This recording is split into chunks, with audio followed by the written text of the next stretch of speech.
The world isn't driven by headlines. It's shaped by power, strategy, and national interests. Welcome to Geopolitik Explainer. Understand the world beyond the headlines. Without a powerful authority to enforce the law, civil society collapses in an instant. The streets dissolve into violence. Basic survival becomes our priority. For the 17th century philosopher Thomas Hobbes, this terrifying fragility is the true default state of humanity. Hobbes lived through the English Civil War, a decade of absolute political breakdown that culminated in the execution of King Charles I. He famously noted that he and fear were born twins. He drafted the Leviathan as a visceral survival guide, written while his country was actively tearing itself apart. To solve the problem of human conflict, Hobbes looked to the scientific revolution. Influenced by Galileo's laws of motion, he concluded that human beings are essentially complex biological machines, responding to basic inputs. This machine is driven by two relentless forces: an insatiable appetite for power and pleasure, and a desperate aversion to pain and death. Every individual is inherently selfish, and everyone is roughly equal in their ability to kill someone else, whether through sheer strength or calculated cunning. Put those equal machines in a world with limited resources, and a zero-sum war for survival is mathematically guaranteed. Hobbes called this hypothetical scenario the state of nature. It is an environment completely void of courts, police, or political authority. In this total vacuum of authority, humans are forced into a permanent, paranoid state of warfare against one another. There is no industry, no agriculture, and no culture, because the fruits of your labor will simply be stolen.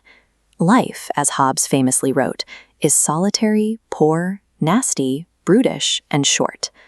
In this environment, you possess exactly one supreme natural right: the absolute liberty to do whatever is necessary to preserve your own life.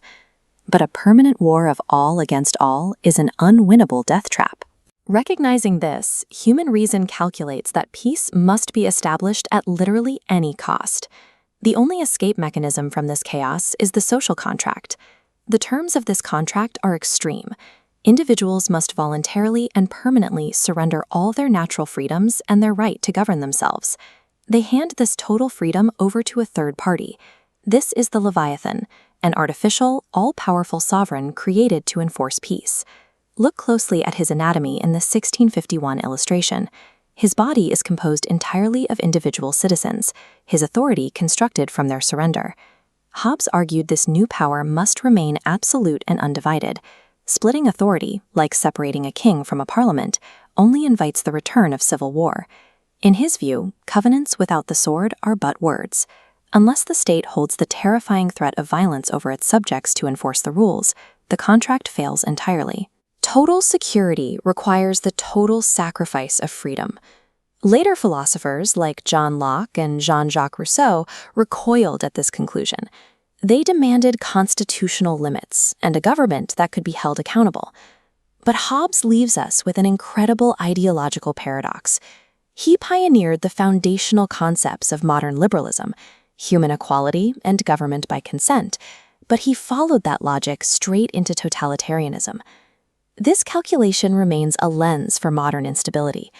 In regions where institutional order has evaporated, the democratic process often feels like a luxury compared to physical safety. When the alternative is total anarchy, the absolute power of a strongman becomes a rational trade for the preservation of life. Hobbes forces us to confront a brutal choice. We have to decide whether living under the tyranny of a dictator is truly worse than the absolute terror of a society with no rules at all. If you found this video valuable, like, subscribe, and turn on notifications. Join Geopolitik Explainer for more insights into international relations and global affairs.